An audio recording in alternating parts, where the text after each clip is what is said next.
Boeing 737 é um dos aviões de passageiros mais populares do mundo. Em todo o planeta, esse avião já transportou mais de 12 bilhões de passageiros. Ele é a espinha dorsal da indústria da aviação.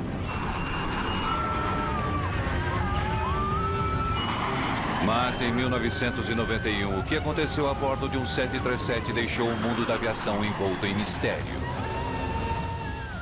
Ah, meu Deus! Um acidente mortal deixa os investigadores perplexos. Tive dúvidas de que fôssemos capazes de resolver aquele acidente. Era como seguir um assassino em série. A caça por respostas levará 10 longos e agonizantes anos.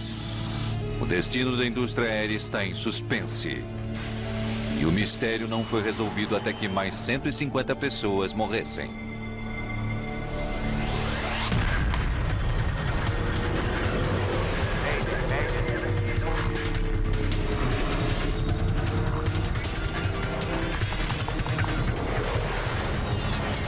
Mayday, desastres aéreos. Esta é uma história real, baseada em relatórios oficiais e em relatos de testemunhas oculares.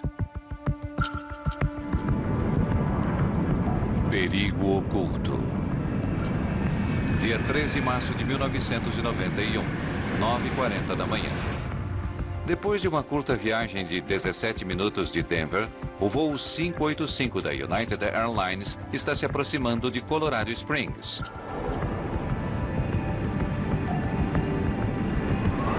Parece um dia perfeito para voar, mas há um problema no ar.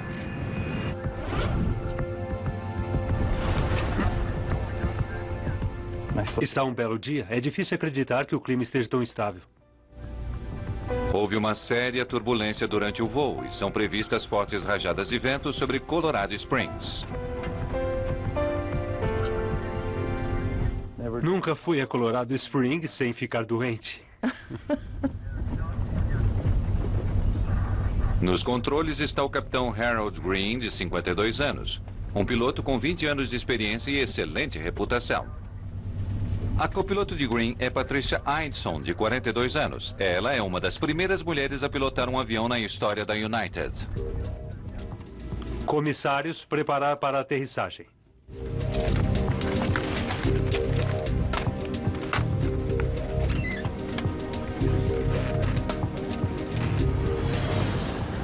No aeroporto municipal de Colorado Springs, o controlador de tráfego aéreo James Rayfield está pronto para auxiliar na aterrissagem do voo 585. United 585 está avistando o aeroporto? Entendeu? Sim. 585 da United é aeroporto à vista. Baixar trem de pouso. United 585, permissão para uma aproximação visual na pista 35. As condições do tempo incluem ventos de 320 graus a 16, chegando a 29. À medida que sua velocidade diminui, o voo 585 se torna mais vulnerável à turbulência. Eidson quer saber que outros aviões já vivenciaram essa mesma situação. Algum relatório de perda ou ganho de velocidade no ar? Sim, senhora. Uma perda a 159 metros e 50 nós, um ganho a 120 metros e 15 nós e um ganho de 15 metros e 20 nós. Parece uma situação de aventura. Começando a descida. A menos de 3 quilômetros do aeroporto, o policial aposentado Harold Darnell está a caminho do mercado local. 1 quilômetro à frente, Green e Eidson se concentram em manter sua velocidade constante enquanto descem. Tivemos uma mudança de 10 nós. É, eu sei. É preciso muita força para manter essa velocidade. À medida que o voo 585 da United se aproxima da pista, Darnell sente algo estranho. Puxa, mas o que foi isso? Do nada, uma poderosa rajada de vento atinge seu veículo, quase jogando-o para fora da estrada. Outro ganho de 10 nós. 30 flaps. Da torre de controle James Rayfield, agora pode ver a aproximação final do voo 585. À medida que a aeronave se aproxima do aeroporto, a viagem fica ainda mais acidentada. Puxa, Estamos a 300 metros. Então, sem aviso, o 737 começa a girar sem controle. Meu Deus, estamos girando! 15 flaps! 15! Ah, não! Oh, meu Deus! Meu Deus!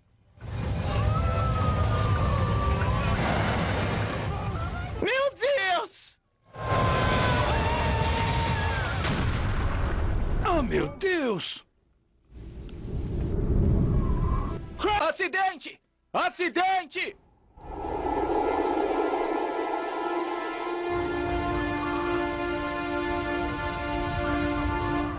As equipes de resgate chegam em minutos, mas não há mais quase nem sinal do 737. Os restos espalhados do jato de 38 toneladas jazem enterrados em uma cratera escurecida pelo fogo. O avião, ele não deslizou nem virou, sabe? Quando um avião vem normal e aterrissa, ele aterrissou de nariz e foi ali que ele ficou.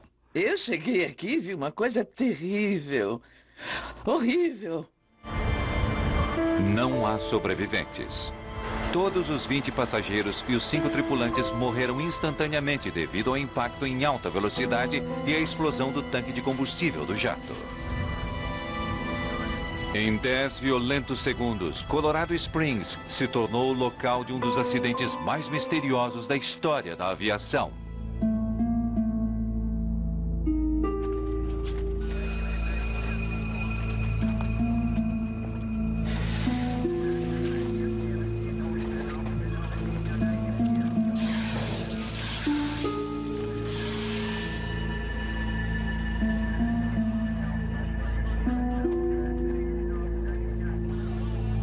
À noite, os investigadores da NTSB, a Junta Nacional de Segurança no Transporte, descem em Colorado Springs. Conhecidos por sua minúcia e atenção aos detalhes, os investigadores da NTSB examinam mais de 2.000 acidentes na aviação por ano, às vezes analisando os restos de metais da aeronave acidentada.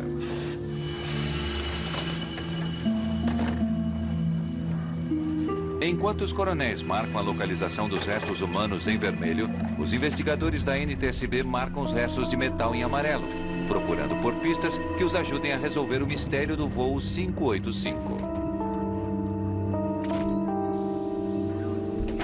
Como investigar um assassinato em massa, caminhar sobre o local do acidente é uma tarefa difícil. Entre os investigadores designados para o caso está Malcolm Brenner, um especialista em desempenho humano. Seu trabalho será descobrir se o acidente foi causado por um erro do piloto. A área estava sendo controlada pela polícia e havia vários caminhões do exército de salvação. Eu peguei uma xícara de café ou de chocolate quente e agradeci, mas eles disseram, não agradeça. E eles tinham um olhar que dizia, meu Deus, você tem que entrar nesse lugar. As pistas do destino do United 585 estão no fundo de um buraco negro. A fuselagem está amassada como um acordeão dentro da cratera. O resto do avião está em pedaços espalhados em uma área menor que a de um campo de futebol. Muitos danos haviam sido causados pelo fogo. Houve um incêndio depois e estava tudo dentro de uma área relativamente pequena. E numa primeira olhada dava a impressão de que o avião estava intacto. Se houve uma explosão no ar ou se alguma coisa caiu do avião, seria de se esperar uma área muito maior. Minha primeira impressão foi de que iria levar algum tempo para investigar o acidente com todo aquele estrago que vimos. Quando o avião fica queimado assim, o processo sempre leva mais tempo.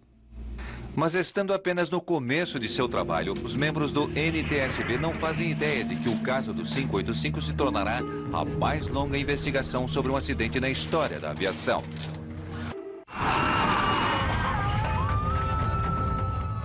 15 flaps! 15! Um dia claro de inverno em 1991 se transformou em um dia mortal em apenas 10 segundos.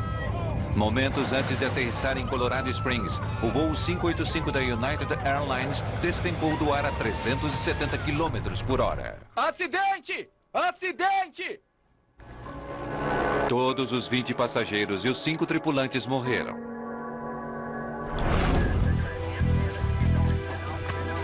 A NTSB dá início a uma trabalhosa investigação sobre o acidente. As turbinas do motor, os medidores de pressão hidráulica, o gravador de voz da cabine e os registros de dados do voo foram tirados cuidadosamente do local, fotografados e mandados para um laboratório de análise.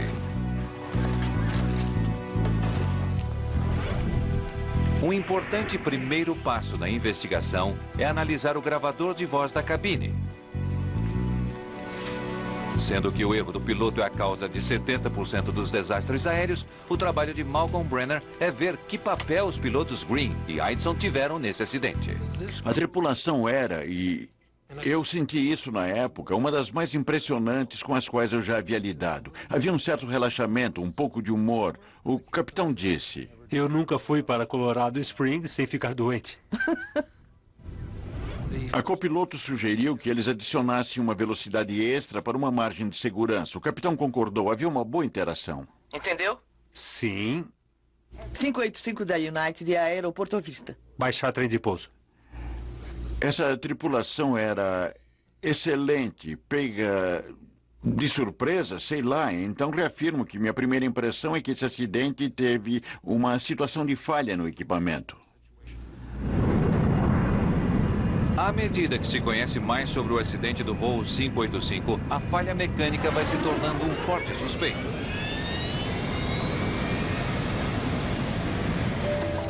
Parece cada vez mais provável que o avião tenha sofrido um problema catastrófico em seus controles de voo. Os investigadores rapidamente suspeitaram do leme na parte de trás da cauda. Nos concentramos em eliminar outras superfícies do controle de voo que achamos que poderiam ter contribuído para o acidente. Começamos a investigar o leme. Tragam isso para cima para eu dar uma olhada. Os investigadores começam a inspecionar o leme no local, mas a violência do acidente torna o trabalho extremamente difícil. Não sobrou quase nada. A maior parte das peças do avião está danificada ou queimada demais para ser testada. Um componente vital ainda permanece razoavelmente intacto: a unidade de controle de força, ou PCU. Usada constantemente durante um voo, principalmente durante as aterrissagens, a PCU age como a direção de um carro. Quando um piloto aperta o pedal do leme, a PCU usa fluido hidráulico para converter o movimento suave do pé dele na pressão necessária para mover os enormes lemes de um 737. O coração de uma PCU é uma coisa chamada servoválvula. Com o formato de uma latinha de refrigerante, ela é formada de duas partes que deslizam uma sobre a outra, direcionando o fluxo do fluido hidráulico pressurizado que move o leme. A servoválvula é uma coisa muito singular. Na verdade, trata-se de duas válvulas em uma, e isso dá margem a um amplo alcance de interações que não ocorrem em uma válvula hidráulica convencional. Quando o técnico abre a PCU, ele encontra pedaços de metal flutuando no fluido hidráulico. É uma descoberta perturbadora. Essas partículas podem ter feito a servoválvula travar, tornando impossível trabalhar com o leme do avião. É um prospecto arrepiante. Será que um defeito microscópico poderia ter derrubado um jato de 38 toneladas? É difícil para Phillips dizer. Mesmo tendo sido menos danificadas que a maior parte dos destroços, a PCU e a servoválvula estão ambas em péssimo estado. O avião caiu e queimou em uma área bem restrita e houve muitos danos nos componentes de controle de voo, nas coisas que estávamos testando e nas que ainda precisávamos testar. E quanto mais componentes danificados há, mais difícil fica tirar as medidas e fazer os testes funcionais. Para testar o que precisa, Phillips viaja para os laboratórios da Parker-Hannifin, na Califórnia, onde a unidade de controle do leme foi fabricada.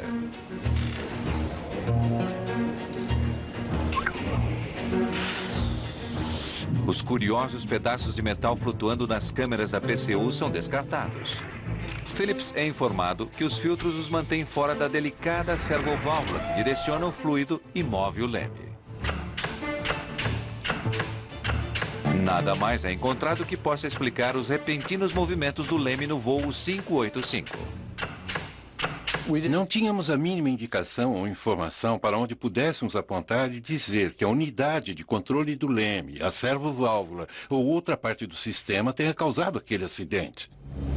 Quando Phillips chega a um beco sem saída, apenas o mau tempo permanece como o principal suspeito. O especialista em acidentes ligados a mau tempo, Greg Salotolo, está tentando determinar se os fortes ventos do dia do acidente podem ter sido um fator. Temos o histórico de vários acidentes com aviões atribuídos a rajadas de vento sobre as montanhas e rotores. Em 1966, um BOAC 707, perto do Monte Fuji, desintegrou durante uma rajada de vento sobre as montanhas. Ventos poderosos sobre os picos das montanhas formam as chamadas rajadas de vento. Essas rajadas invisíveis de vento altamente turbulentas descem as montanhas com uma força devastadora e são extremamente perigosas para qualquer aeronave. Descobrimos uma grande gama de evidências olhando para os lados de superfície e conversando com testemunhas na área de que essas rajadas eram uma possibilidade. Salotolo ouve o relato das várias testemunhas sobre o tempo bizarro das montanhas no dia do acidente. Um dos mais intrigantes foi o de Harold Darnell. Puxa, mas o que foi isso? Cuja caminhonete foi chacoalhada fortemente pela rajada de vento momentos antes do acidente do 585. Mas à medida que Greg Salotolo analisa as evidências, a teoria de que uma rajada de vento tenha atingido o avião no céu vai ficando cada vez menos provável. Não havia evidências daquilo no gravador de dados do voo 585. O que o gravador de dados realmente mostrou foi uma rápida e mortal queda de altitude à medida que o avião mergulhava rumo à Terra.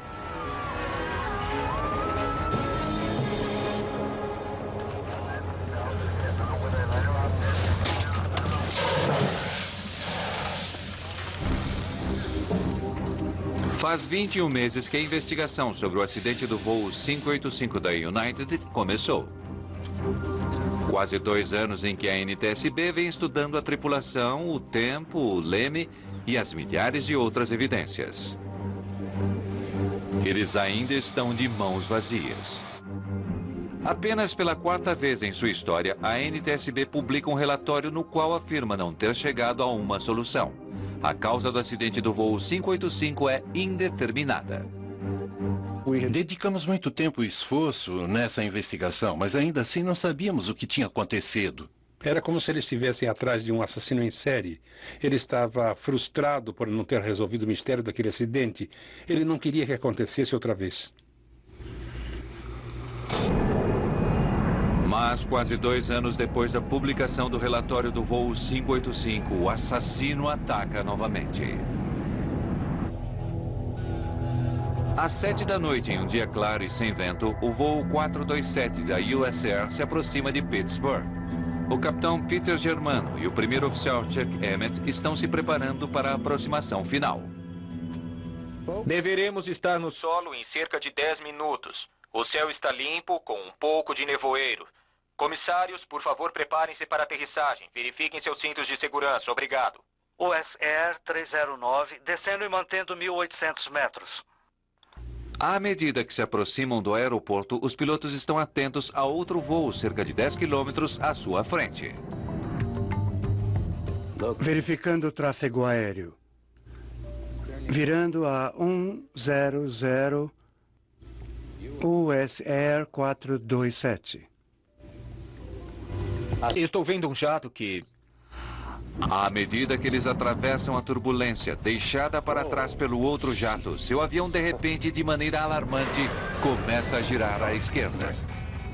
Mantenha, mantenha. Mantenha. Droga! Nada do que os pilotos fazem parece ter qualquer efeito.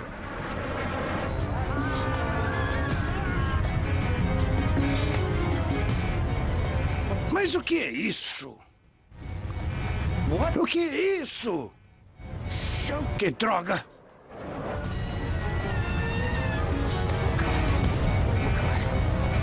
Ponto 427, emergência!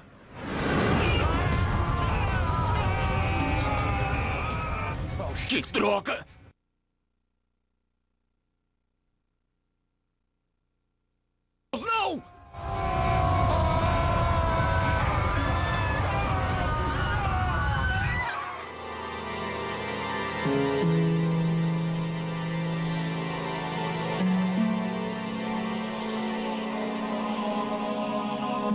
As equipes de resgate chegam depressa, mas o destino do voo 427 está tragicamente claro. Não há esperança para os 132 passageiros e para a tripulação.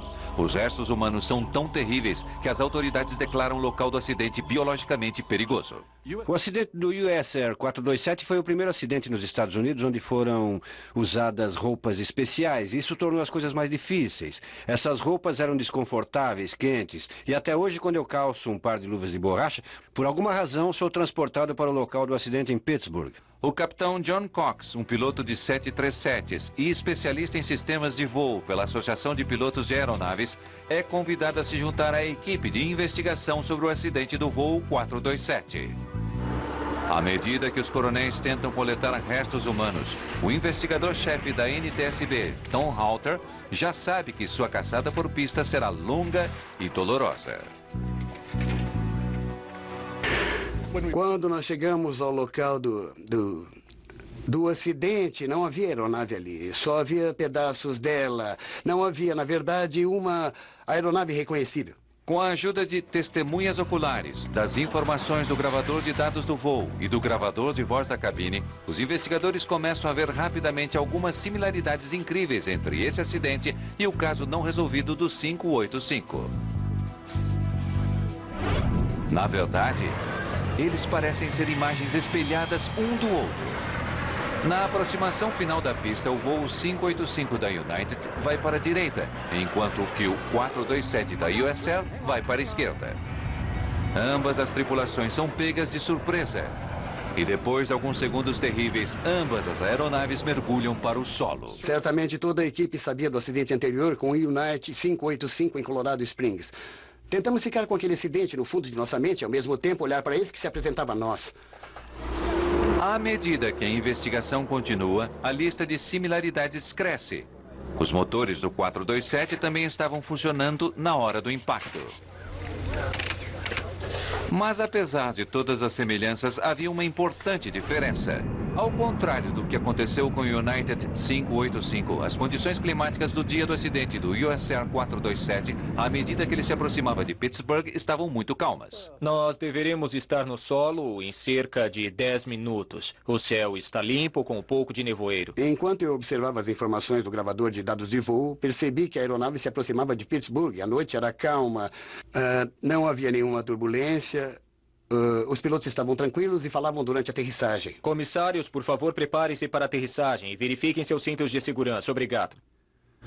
Como no caso do United 585, Greg Phillips irá mais uma vez liderar as investigações sobre os aspectos mecânicos do acidente. Quase que imediatamente, ele faz uma promissora descoberta. Por milagre, uma grande parte do leme e da cauda do US Air 427 ainda parece intacta.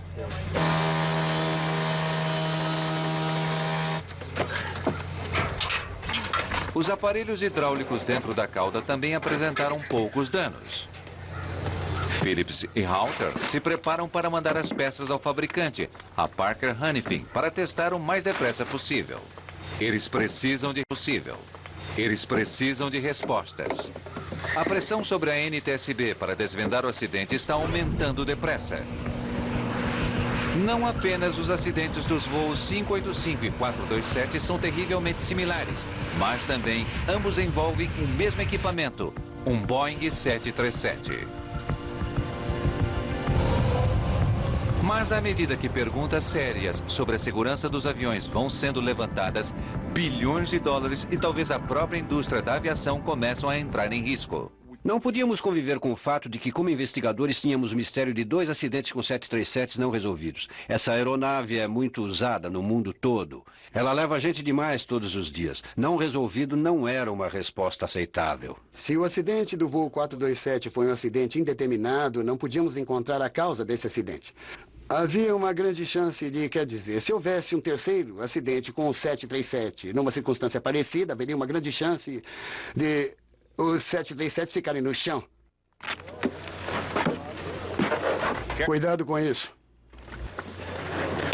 A investigação sobre o acidente do voo 427 poderia vir a ser a mais importante da história da NTSB. Mas não seria fácil. As respostas ainda levariam anos para... Em apenas 3 anos, 2 Boeings 737s caíram nos Estados Unidos sem deixar sobreviventes. 585 da United Aeroporto à vista. Em ambos os casos, os aviões estavam a momentos da aterrissagem. Preparar para aterrissagem. E em ambos os casos, os aviões estavam à força total, mas os pilotos não conseguiram controlar os jatos. Puxe!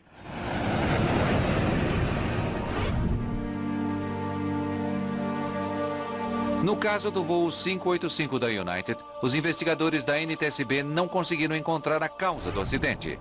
Agora, eles estão procurando pistas no segundo voo, o 427 da US Air. Como investigador responsável, nunca me permiti pensar que essa investigação fosse permanecer indeterminada.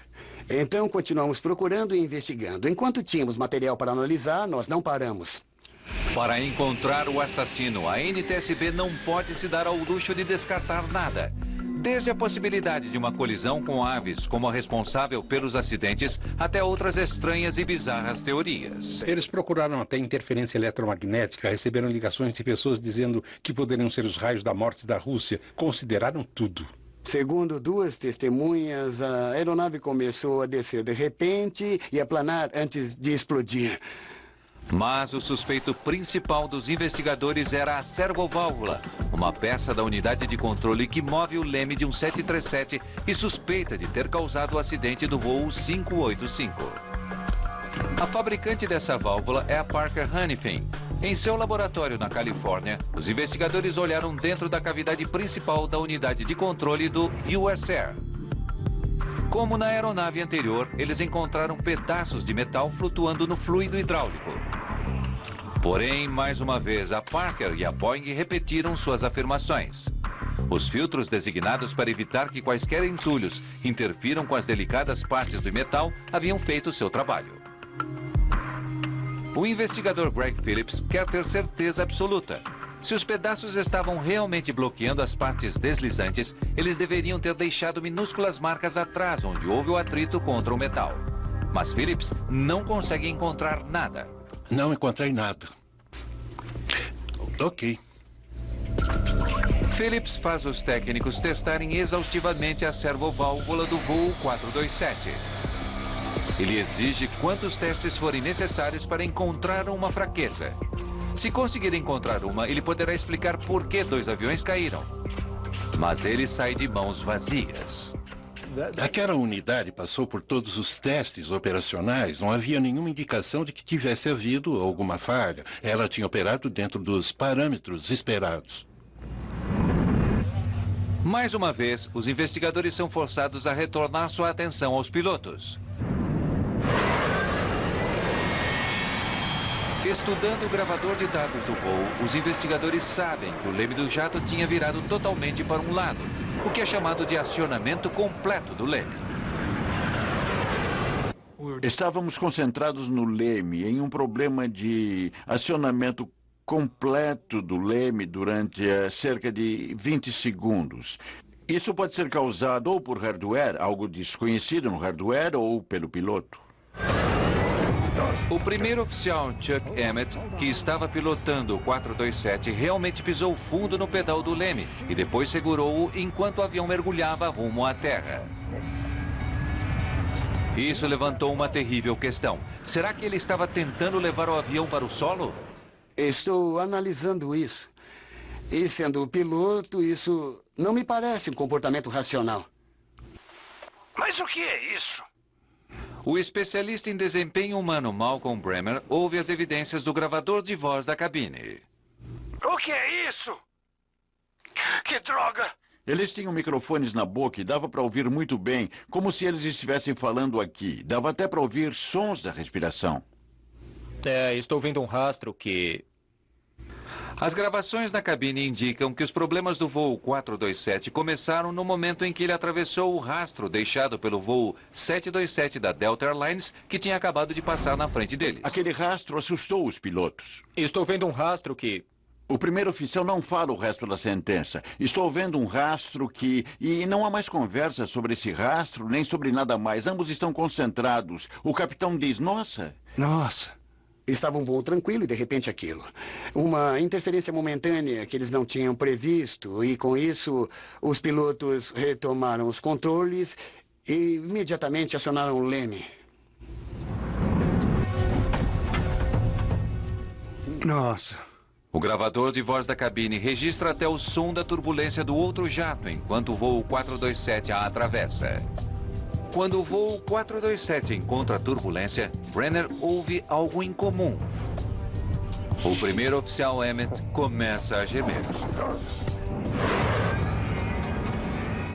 Esses sons não são comuns. Os controles são projetados para que os pilotos não precisem gemer para acioná-los. Então, ouvir alguém gemer é normalmente um sinal de emergência. Ligando os dados do registro de voo com o gravador de vozes da cabine, Brenner consegue confirmar que os gemidos de Emmett começam alguns segundos depois que ele apertou o pedal do leme, de 3 a 4 segundos depois da onda de turbulência ter afetado o voo 427. Mas o que é isso? Sozinhas, as gravações das vozes na cabine provam muito pouco, mas parece claro que a tripulação não estava tentando acidentar o avião. Algo aconteceu que os pegou de surpresa. Eles reagiram o mais depressa que puderam, mas nada do que fizeram pareceu ajudar. Mas o que é isso? Já se passaram quase 2 anos desde o acidente do voo 427 e a investigação continua vazia. 2 737s caíram de maneira incrivelmente parecidas e os investigadores ainda não sabem por quê. Nós ficamos todos frustrados quando os meses se transformaram em anos, mas o que não estávamos vendo? Isso definitivamente pegou uma parte da vida pessoal deles. Trabalhavam por várias horas seguidas, nunca paravam de pensar nos acidentes. Estávamos indo contra uma aeronave que tinha uma história de segurança incrível. Realmente toda a sua história de 30 anos tinha sido a de um grande avião. Tentávamos provar que havia alguma coisa errada com um aluno nota 10. Aquilo estava na mente dele. Ele tinha até pesadelos com aquilo, onde ele sonhava que estava na frente de um comitê que acabava com ele, que tinha havido um terceiro acidente com um 737. E no sonho do Tom, todas as câmeras estavam apontando para ele. E um dos congressistas perguntou: por que você não deteve essa frota?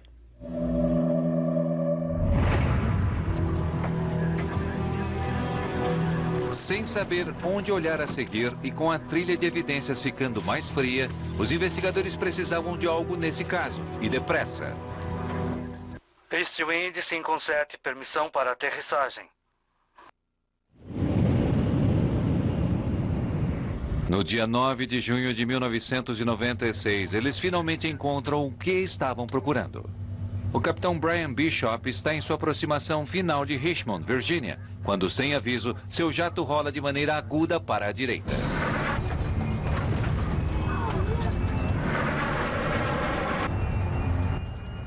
Não sabíamos a que extensão, mas sabíamos que havia um problema com o leme.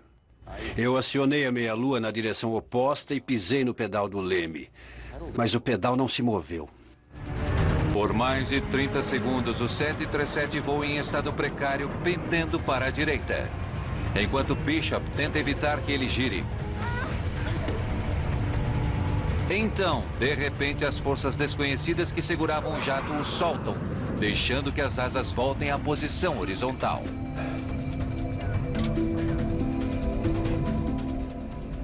Em questão de segundos, ele se soltou e voltou ao normal. Começamos a verificação da aparelhagem. Minutos antes de eu poder terminar a frase, de repente aconteceu de novo.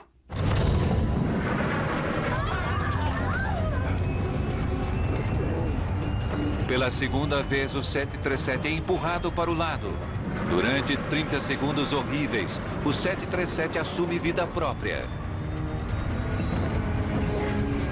Então, mais uma vez, tão depressa quanto havia começado, os giros param. Depois da segunda vez, eu olhei para o copiloto e disse: declare emergência. Diga que estamos com problemas para controlar o avião.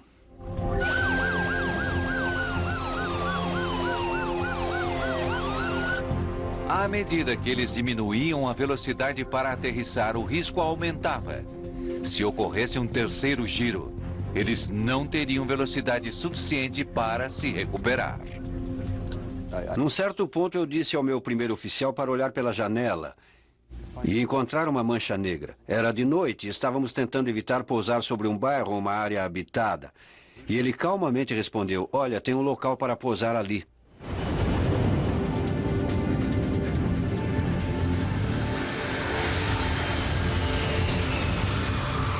Mas não houve o terceiro giro.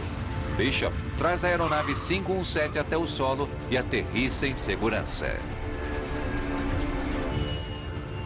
Foi então que eu percebi que minhas pernas estavam tremendo.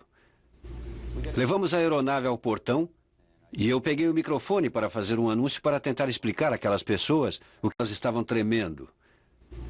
Levamos a aeronave ao portão e eu peguei o microfone para fazer um anúncio para tentar explicar àquelas pessoas o que tinha acabado de acontecer. E quando eu peguei o microfone, percebi que não havia nada que eu pudesse dizer para tornar aquela situação melhor. E provavelmente pela primeira vez em muito tempo eu estava sem palavras. Então eu simplesmente larguei o microfone e deixei aquilo. Mas Bishop não ficaria sem palavras por muito tempo. No dia seguinte, a equipe de investigação chegou a Richmond. O gravador de dados do avião não estava danificado, nem o avião. Nós fomos até lá. O avião literalmente não se moveu. Ele ficou ali, naquele aeroporto, até que tivéssemos chegado. Tinha gente tanto da FAA quanto da NTSB. E todos queriam falar com a gente com urgência. Foi uma grande oportunidade para a NTSB, porque de repente eles tinham um 737 que tinha tido um incidente com o leme, mas que estava intacto, e tinha um piloto que estava vivo e com quem eles podiam falar. Acho que ficaram muito mais felizes de ver que o avião, e não eu, tinha se salvado. O avião deu a eles mais oportunidades de pesquisa do que eu pude dar. Os investigadores da NTSB rapidamente determinaram que o que havia acontecido a bordo do voo 517 da Eastwind era terrivelmente similar aos eventos dos voos 427 e 585. Se eles conseguissem descobrir por que o 737 de Bishop girou, talvez eles fossem capazes de resolver dois misteriosos e fatais acidentes. E quando perguntamos a ele o que aconteceu, ele disse que tinha alguma coisa errada com o pedal do leme. O pedal não descia. Eu estava pisando no pedal e não conseguia fazê-lo descer. Meu Deus.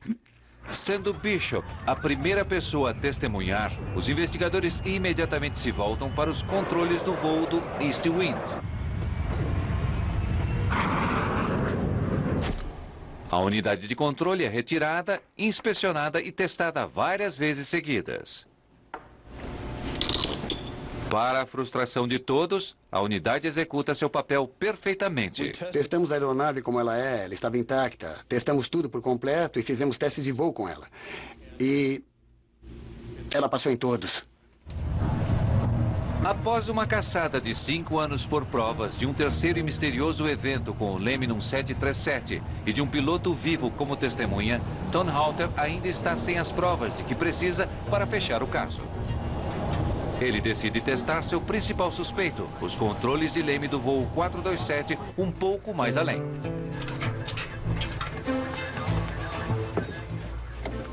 Um amigo mencionou um teste que eles tinham feito no exército sobre uma onda de choque térmica, onde uma PCU muito fria é mergulhada em fluido hidráulico muito quente, o que a fazia agir de maneira muito estranha. Então fizemos esse teste, e o teste foi no mínimo extremo. No dia 26 de agosto de 1996, em Valência, Califórnia, os investigadores da NTSB se juntaram para observar o teste da PCU do US Air 427. Depois de mergulhada em gelo seco, a PCU é bombardeada com gás nitrogênio para simular as temperaturas de menos 40 graus a 10 mil metros de altitude. Depois, ela recebe uma injeção de fluido hidráulico superaquecido e é acionada para começar a funcionar. Enquanto estávamos ouvindo a gravação, vimos a PCU se mover para a esquerda e para a direita, esquerda, direita. E parar. Mas não acionamos o comando de parar. Ele parou. Parou completamente de funcionar. Olhe só.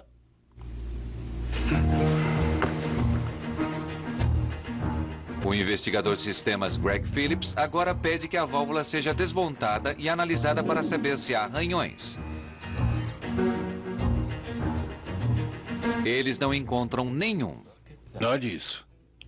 Não deixou nenhum traço. Foi uma descoberta crucial para resolver um crime quase perfeito. Eles não só provaram que a válvula que controla os lemes pode travar, mas que ela pode fazer isso sem deixar evidências para trás. Tom Halter e sua equipe agora já sabem que uma pequena válvula hidráulica que controla o leme do jato comercial mais popular do mundo pode travar sob certas circunstâncias. É uma descoberta assustadora, mas por incrível que pareça, há outra surpresa chocante guardada para os investigadores. Dia 15 de outubro de 1996. Nos últimos 5 anos, a NTSB vem lutando para resolver seu caso mais difícil. 2 acidentes completamente separados, mas aparentemente ligados. A queda do United 585 matou 25 pessoas, entre passageiros e tripulação. 3 anos mais tarde, o acidente do voo 427 da US Air tirou outras 132 vidas.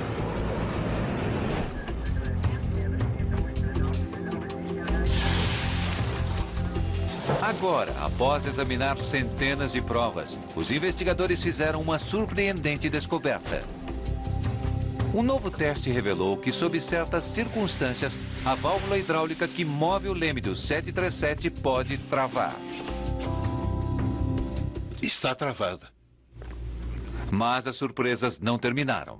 A descoberta mais surpreendente veio quando um engenheiro da Boeing, examinando os dados daquele teste, descobriu que alguns números referentes à válvula, a um certo ponto, estavam invertidos.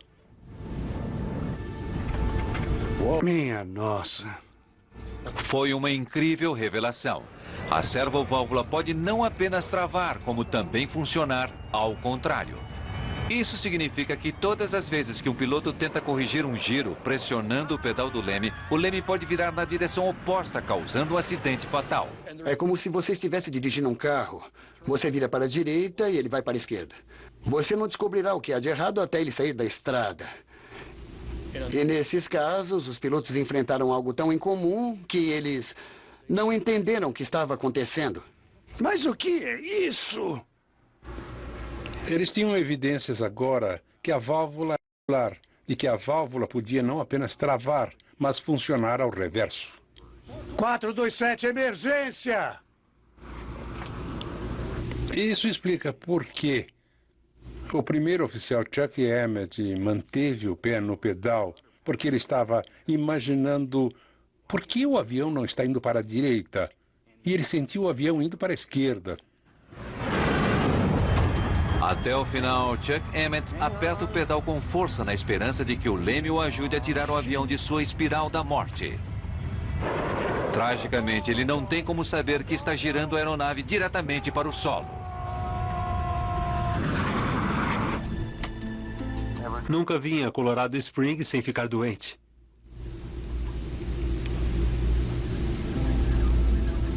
Comissários, preparar para aterrissagem. Satisfeita por ter determinado a causa do acidente do US Air 427, a NTSB volta sua atenção para o caso não resolvido do United 585. Outro ganho de 10 nós. De volta ao caso de Colorado Springs, é possível acompanhar os passos que o capitão estava dando. Ele está perto do solo e, de repente, ele pisa um pouco mais forte no pedal. O pedal violentamente empurra sua perna de volta. Meu Deus, estamos girando! 15 flaps! 15! A teoria de reversão de leme se encaixa com o que eu sei sobre essa tripulação. Conseguimos mostrar um modo de falha. Ele se encaixou com o registro de dados de voo para cada aeronave e se encaixou como uma luva. Então agora nós temos muito mais informações para aplicar ao acidente do voo 585 da United e redigir o relatório do acidente. Oh, meu Deus! Oh, meu Deus! Do momento da reversão do leme até o momento do impacto foram menos de 10 segundos. A tripulação do 585 não teve chance de salvar o avião nem seus passageiros. Na conclusão da investigação, grandes mudanças foram feitas para melhorar a segurança no 737 e em toda a indústria da aviação. Novos protocolos de treinamento foram designados para ajudar os pilotos a reagir a eventos de voo incomuns.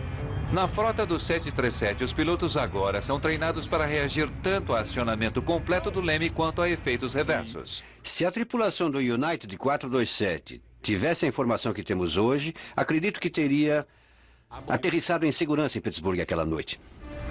A FAA também orientou a Boeing a redesenhar a servoválvula dos lemes para eliminar a possibilidade de um efeito reverso. A Boeing gastou centenas de milhões de dólares para substituir as válvulas de milhares de 737s em todo o mundo.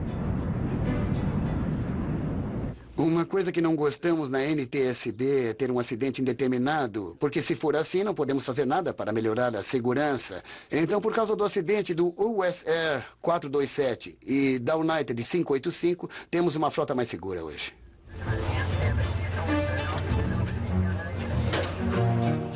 Os investigadores da NTSB levaram 10 anos para resolver os acidentes misteriosos dos voos 585 e 427, a investigação mais longa na história da aviação.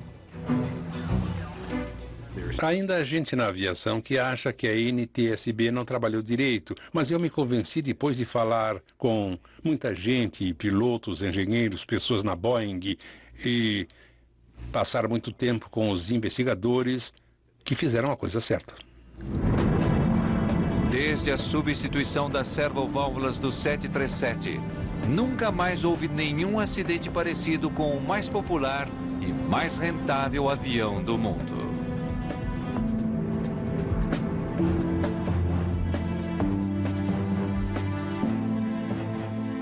Versão brasileira Centauro.